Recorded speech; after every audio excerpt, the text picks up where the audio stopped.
असं आहे की आता मी घोषणा केलेली आहे, त्यामुळे त्याबद्दल कोणाच्याही मनात संभ्रम नाही।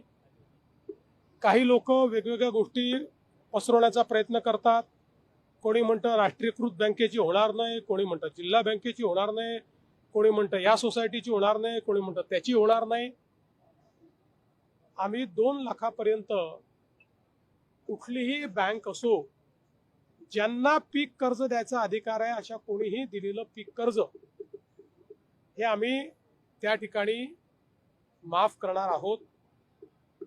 केवळ आमचा प्रयत्न हा आहे, माफी शेतकऱ्याला द्यायची आहे, बँकेला नाही। त्यामुळे शेतकऱ्याला फायदा झाला पाहिजे याकरता त्याच्यावर आम्ही वर्किंग करतो आहोत।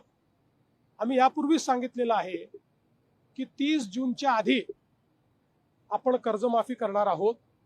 त्यामुळे आता बजेटमध्ये ती आली असल्यामुळे आता पुढच्या कारवाईला सुरू होईल। कमिटी याच्यावर काम करते, कमिटी बाकी सगळ्या गोष्टी या ठिकाणी सांगेल।